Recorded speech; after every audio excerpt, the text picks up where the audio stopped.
Welcome to another edition of CEANY in the Moment. I'm Tim Vermillion, Assistant Dean of Community Services at Dutchess Community College, and I'm joined today by Melinda Mack, who's the Executive Director for the New York State Association of Training and Employment Professionals. Melinda is also one of our featured plenary speakers at our conference, which takes place this November in Syracuse, New York. Melinda, thank you so much for taking time to join me today. Thank you for having me. I'm so happy to be here. Excellent. So let's jump right into this. So how is the climate different now, both politically and economically, than 5 years ago? And what impact does that have on continuing education programs in New York State?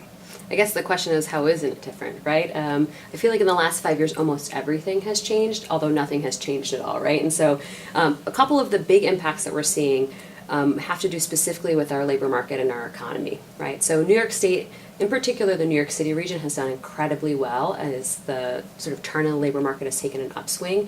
In fact, we've seen not only job growth, but a pretty significant increase in the number of available job opportunities in the city of New York.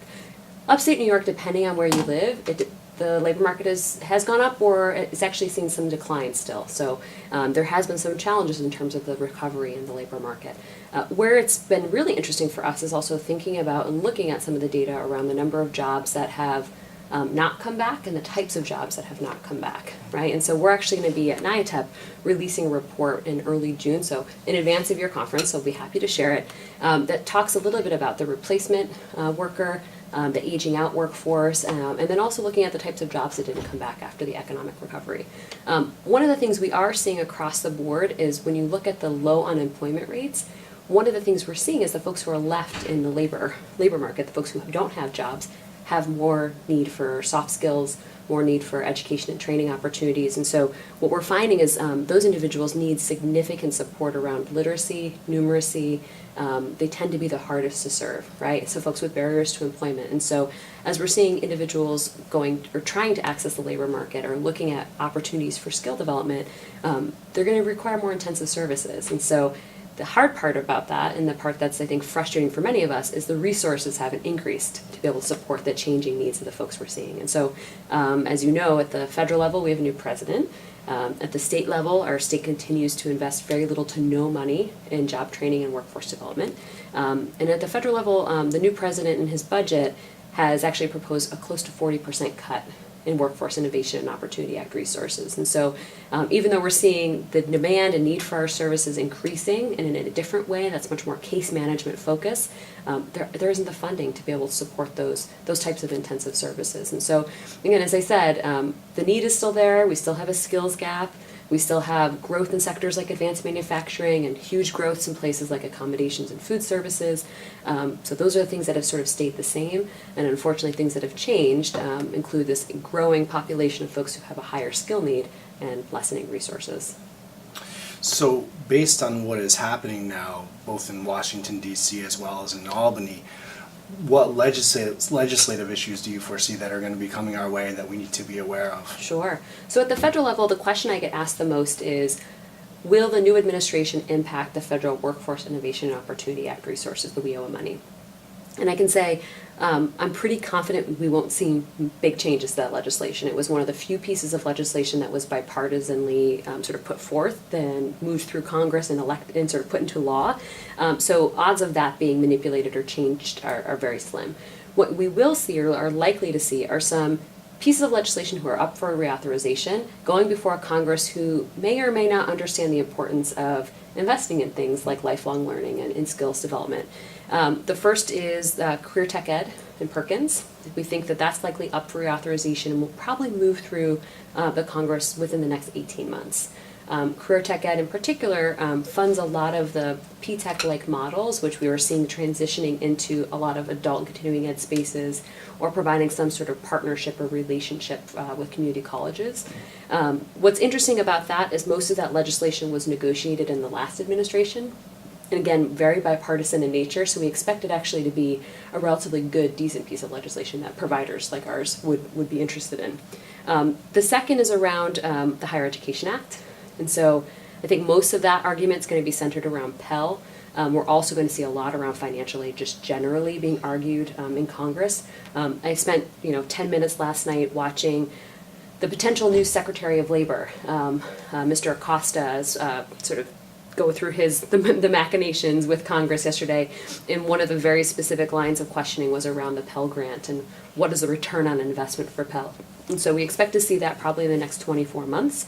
And then the other, which is a really big item, which we often don't think about, but again, going back to the previous question around who we're serving in the system, is TANF, so Temporary Assistance for Needy Families, the welfare system.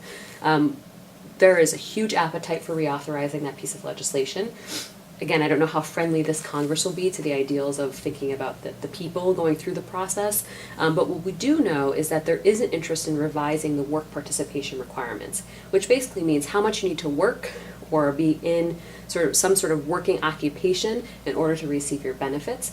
We've sort of pushed back at Congress and said, really, let's think about what it takes to move someone out of a pathway of poverty into something where there's a family-sustaining wage. Typically, you need education and training to do that. So if you have a work participation requirement that interferes with someone's ability to get a certificate or to be going through an adult and continuing ed program that leads them into employment, that's not good for anybody. And so we see some interest around thinking about modifications relating to that. We see that legislation probably coming to a head within the next 24 or 36 months. So also a good opportunity, I think, especially for community colleges to get involved in a different way, recognizing that's likely your student base. The last piece I wanted to talk about just briefly was this push to align basically all federal legislation that has to do with employment to WIOA. And so, as you know, there's new performance measures under the Workforce Innovation Opportunity Act. There's a big push around skills gains, so how you measure educational attainment levels over time, but there's also a push towards employment and sort of thinking about employment and employment retention. What we're hearing as we go down and meet with congressional members and their staffs is that they would like to orient many of these programs that have employment components to those WIOA performance measures. Whether it's good or bad, I think the plus is there might be an opportunity for us to start measuring apples to apples versus apples to oranges to pears to whatever. But there is some opportunity, I think, for better system integration when our performance is the same. On the state level, NYATEP pushed really hard this year to have the governor's office and the economic development office within the governor's space to think differently about workforce development. We were not successful this year, but we will continue to push next year to create a dedicated resource for workforce development and job training out of the state budget. Specifically, we're looking at workforce and human capital development as a critical component to economic development, and therefore we think economic development resources should be expended on that type of investment. If we talk about a three-legged pillar, with one of them being education and training and workforce, and that pillar is underfunded, you're going to have a wobbly stool. And so we ultimately think that the governor's office needs to rethink its economic development investments and also recognize that the people who live in these communities that the economic development is booming in should have the opportunity to access those jobs, right? You want to have a revitalized neighborhood, a revitalized community. We shouldn't be importing labor. The folks who live there should be able to work in those jobs. And so again, we got a good first toe dip in this year, but next year we'll be really pushing pretty hard for those resources. Insightful as always. Thank you so much for taking the time to join us today. Of course, I can't wait to see you all in November. Certainly looking forward to hearing much more from you in November in Syracuse. Terrific. Thank you so much. Take care.